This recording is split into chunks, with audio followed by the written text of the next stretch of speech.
BMW has been always known for their dynamic, unique driving machines, but they have a category of very luxurious SUVs as well. Today I bought the flagship of them all, the BMW X7, in the latest avatar, which is 2025 BMW X7. A lot of them thought after the introduction of X7 that is the flagship SUV. In fact, that is the BMW M flagship, whereas the regular BMW, the flagship remain as the X7 is a full-size 3-row SUV. I'll be using this car for the next couple of days and I'll be bringing and user experience of the flagship BMW SUV, the X7. So I'm Flywheelers, welcome to Flywheel.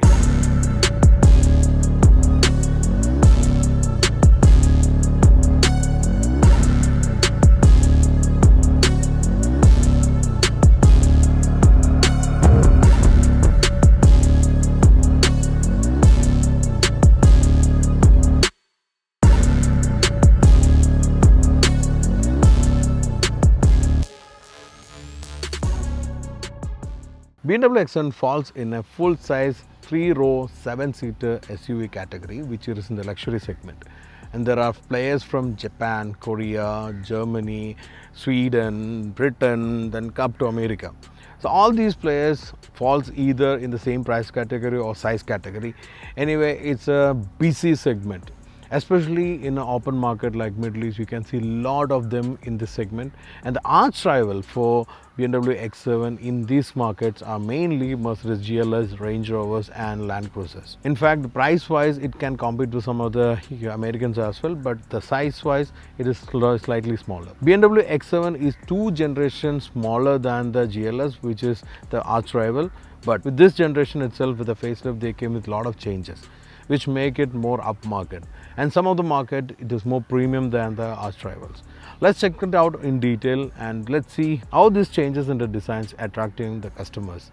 Let's check out the design first.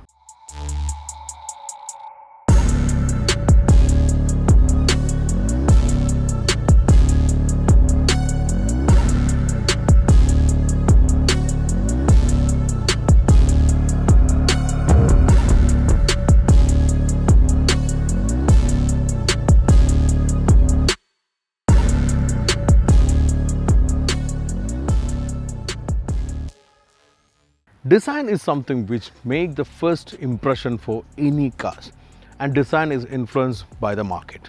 You know, these kind of full-size SUVs are mostly sold in majorly 2 markets. One is the China and the other one is the US. And these markets like huge presence. That's why some of the brands come with elements which impress those markets. And for BMW, one thing they changed was the size of the grille.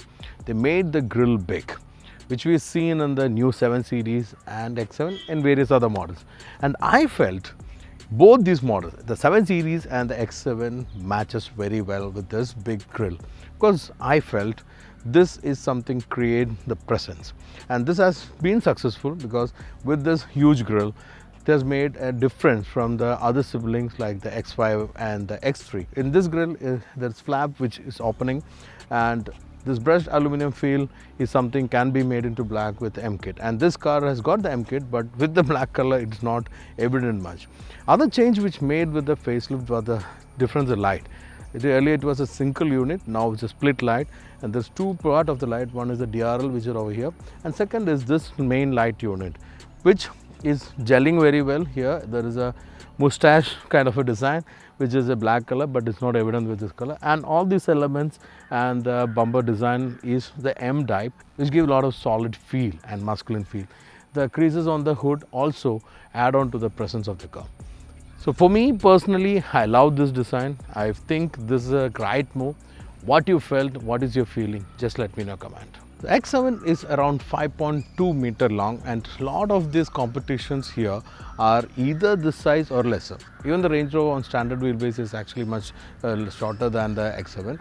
The GLS, X7 and the long wheelbase Range Rover comes in this length, and this design doesn't feel the length in metal, but if you stand close to it, if you see the vehicle in person, you feel the size, because you know from the front the proportion is so that you don't feel the length. Actually, it's a very long car. The DRL element can be seen to the fender, but headlight is covered up with the design. It's a M body kit, so M logo is seen. There are black elements over here. It's not evident with this color. Again, this got a 21-inch alloy. There is option for 22 as well, but 21 is a better option to get a more plushy ride. The wheel look good, so you don't have to complain about the size of the wheel. It actually adds on to the comfort. Or if you're particular, you can go for 22-inch. The lead designs are really attractive. It's a M wheel, so look very attractive and sporty. On the side, there's no much heavier lines like in earlier BMWs. Now it's follow a very mild line. There's huge greenhouse, and all this been surrounded with black color because of the M body kit. There's an option for brushed aluminum field, which look like chrome. And you know, BMW famous kink is here. There's a smaller quarter glass, but you get additional view over the panoramic sunroof, which I'll explain you in the inside. It's a strong D pillar, it's heavy, and all the lines are actually mild, but the carvings are given in a way that get a masculine feel on the side. There's a step which is also integrated very well. The huge door on the rear, you can see the size. It is meant for those to climb into the rear seat, the third row seat. So here are the huge doors, and this greenhouse is also huge. It gives a lot of view from inside.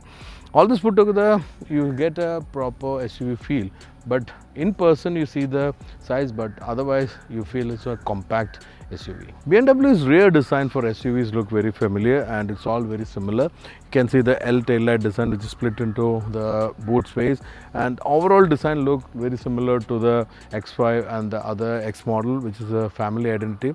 You can see a huge exhaust pipes, and there are both filled with the real exhaust. So it's a real exhaust pipe because it's a inline 6-cylinder, so both sides you got exhaust, and there's a split tailgate, which again an element of BMW, which you have seen in some of the SUVs like the Range Rovers, Cullinans, Land Cruisers.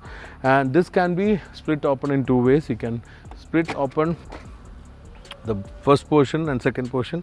If you want to just close this one, you can do that, or if you want to really close it at one shot, you can press this tailgate and it will close completely.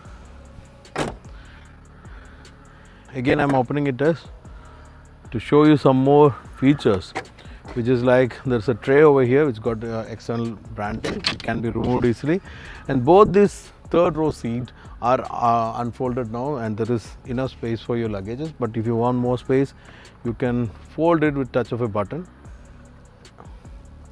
The delay is nothing, but it is adjusting the second row seat, which is reclined. So it adjusted that first. Once it folds, it's a flat floor. In this case, it's a captain seat in the second row, so it won't fold completely, but you still can adjust over here. But if it was a bench seat, it would fold completely and get a huge luggage space. To erect both this third row seat, it's easy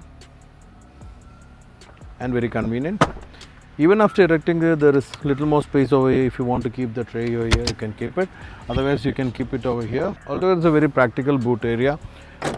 And once you close, as I mentioned, the family identity is written. There's a big spoiler as well, where there's a tailgate integrated. So altogether, the design has that family identity in the rear, and the overall design look attractive for me. Just let me know what you feel about the design in the comments.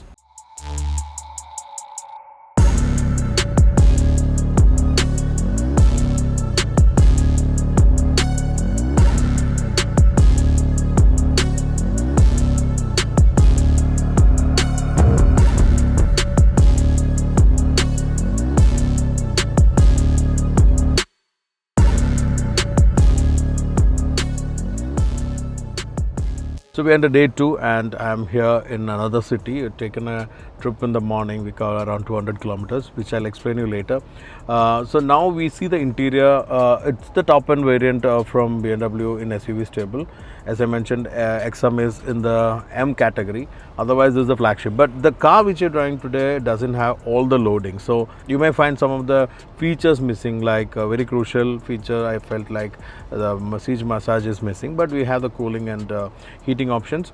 Otherwise, you know, there's a Harman Kardon sound system. Again, like not the premium most in the market, but it's a decent sound system. And BMW infotainment system with, you know, gesture control is very active. It may take some time to get used to the system, but once you're used to it, it's fine to use. And BMW is the only manufacturer who retained the rotary knob here, which again is a convenient feature. And all these elements are like packed with the premium finish, like the glass and crystal like feel, crystal element on the gear selector. There is a button to adjust the height, which is again a metal finish. There's a brushed aluminum feel all over the places. There is a wood packing, leather too in two colors. There is black and coffee brown color. You can opt the color according to your choice. That's a decent size head-up display, and the instrument console can change the looks and patterns, and even the head-up display pattern can be changed according to your choice. There are 3 options available.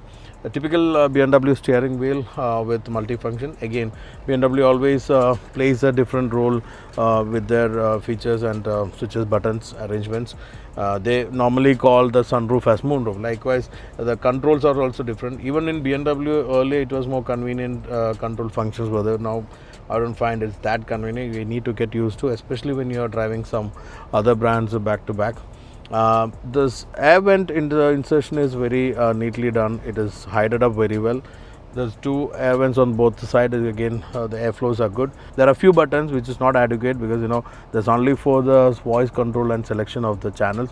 Rest everything you have to ribbon the screen, where you have to go to climate control, even to increase the fan speed. Otherwise, you can definitely do it on voice control, but we are normally not used to it. Again, BMW always carry a driver-centric design for their dashboard, which again is well equipped here. It's a curved screen. That's 2 screens diffused into one, which again looks really good. And they follow the new design philosophy, which you have seen most of the BMW cars. And the fit and finish, build quality are good. Some plastic elements you can see, but most of them are in the hidden areas, which we don't normally use that areas. There's a huge panoramic sunroof, or moonroof what we called, and there is a splitted portion for the 3rd row, which is only in this car. We can see a sunroof for the 3rd row. There is enough storage facility. Here you can have storage. It's also cooling. There is USB-C charger, 2 of them. There's a USB charger here, 2 cup holders. Induction charging is there. There's enough and more space for your big bottles on the door pad. Glove box is decent and narrow, not so big, but otherwise there is a lot of space inside, and you can seat 7 and 6 people in this. This is a 6-seat option with 2 captain seat on the 2nd row, and there's 1 row of seats in the 3rd row also. Otherwise, you will get a bench seat if you are opting for the 7th seat on the 2nd row. Anyway, it's more to explain with the driving experience. So let's head off for a drive and let's see how it performs.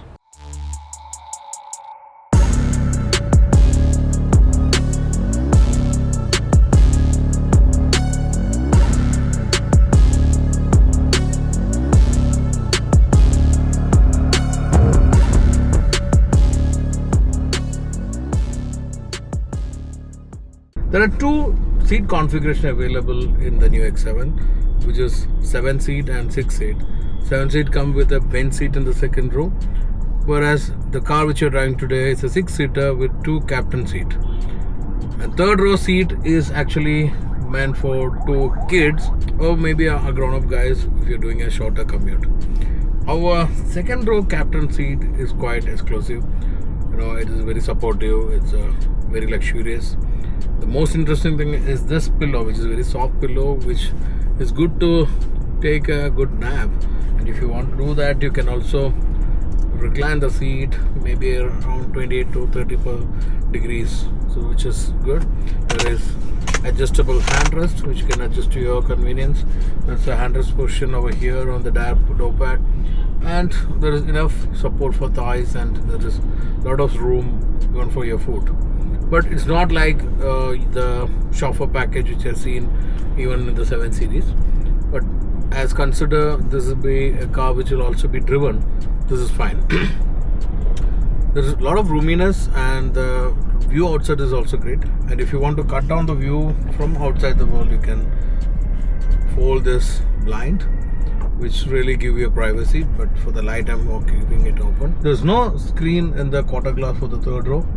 And the view outside also is reduced because the sill height is higher and the window is also small. But advantage is 3rd row get a separate sunroof, which is not seen in any other competition in the market. Apart from the seating comfort, the ride is also amazing. As it's got a air suspension, there's a floating kind of a ride feel, and the refinement level when you sit here is also admirable.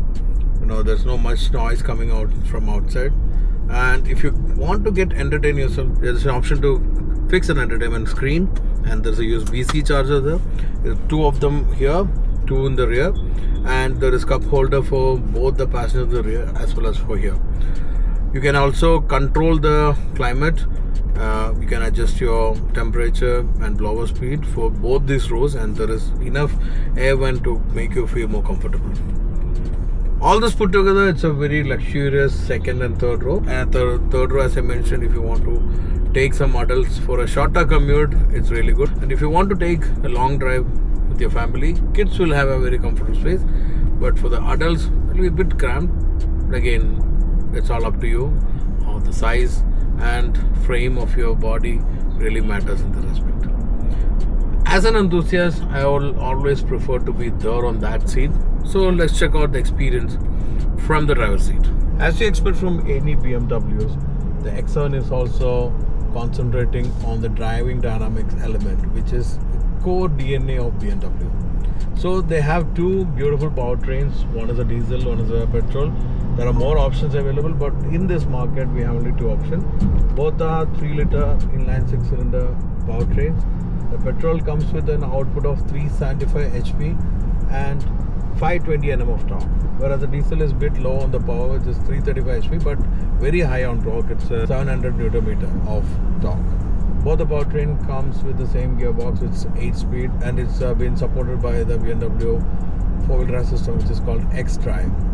X-Drive is meant for more of a dynamics than off-roading, but if you are in a situation when you have to encounter some off-road situation, it's good enough, but it can't do any hardcore off-roading like we have seen in some of the other models, which again is a different league.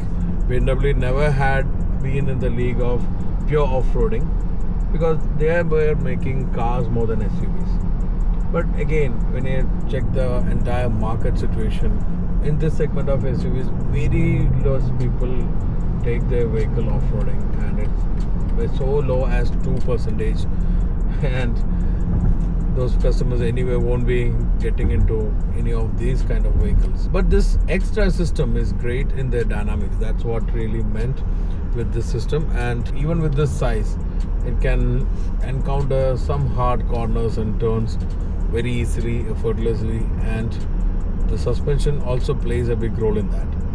Because the weight management by this suspension is well done. It's an air suspension. You can adjust the heights according to your driving situation. What I said, if you have raised it to an extent, once you're on the highway, if you constantly do a speed, it will lower to the moderate level, and if you lowered it in some situation, it also raises it up to the safer side. But if you're doing a higher speed for a constant time, it will lower a little to improve the dynamics, which again come back to the normal situation whenever you reduce the speed. So it's all are meant for convenience and safety. As you would expect from any BMW, there are different driving modes. There is Sport, Eco. You can select the individuals. All can be done easily over here. The buttons are arranged well. And if you are a regular user, I think you would be using more on comfort, because it's a mix of power and comfort. Whenever you want to push, the power is on tap, because what we're driving today is a petrol variant, and this is what we get even in the comfort mode. And if you shift onto the sport, it is even better. The response is great, and throttle is also little encouraging. I'll show you. So now on sport, this response is quick, but we don't have the option now because of the traffic. Anyway, the gearbox response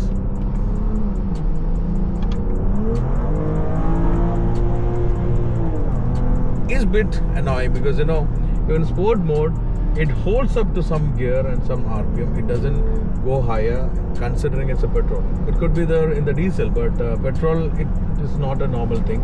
However, if you want to push it, the power is available on your tab. I'm shifting back to the comfort mode because it's a tight traffic day, and in comfort it's a balance. BMW claim a good efficiency for both the powertrain. Diesel they're claiming around 16.5, and for petrol they're claiming around 14. But in my experience, I had got better efficiency on diesel, but in petrol we are getting around 6. It's not that great in my opinion, but for those who are going for the petrol powertrain, definitely will be enjoying more on the power than on the efficiency. I believe so. Suspension is tuned very well, as I mentioned. All the height adjustment, everything is good, but otherwise it's more on the comfort front. And this segment, again, people buy it for their luxury and comfort. That way suspension is tuned very well. And to add on to the comfort, the NVH level is also controlled so good that road noise, wind noise, and even the tire noise is minimal. Of course, there is a bit of engine throttle coming in when you're pushing, otherwise it's again very refined. In both the cases, diesel and petrol, engine is also well concealed. There have been extra padding given in the wheel arches to control the road noise, because it's a huge tire in the car, and it's all like amazing. But one thing which annoyed me is that the wind struck feel when you get passing a bigger vehicle on a higher speed. Again, this is a huge vehicle, so both the mass struck each other and get a small wobbling feel, which is a bit annoying. But anyway, in these cases most of the vehicle will have it. That is mostly absorbed in case of sedan than in the SUV. Level 2 ADAS feature is equipped in the X7, which again works very well, and it can be switched off if you don't want it, because sometimes it's annoying. It's according to your situation. You don't need it, like this situation where you are in bumper to bumper traffic. The good thing is that once you switch off it, by default, even if the car is restarted, it will be in the switched off position, where you don't have to bother getting into the system and controlling it. Otherwise everything should be controlled in this system. This is a bit annoying, because you need physical buttons sometimes to control your blower speed and other things. Overall, this segment is flourished with a lot of options. Among that, I think BMW X7 is one of the most balanced vehicles. It got power, it got performance, it has the dynamics, and it also is rich with luxury. Some of the features according to market is not available, but if you spend a little more, you can choose those features which make it feature rich as well.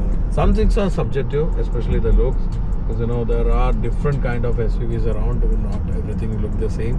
Again, with the controversial big grille and split light, some people may not like it, but some really love it.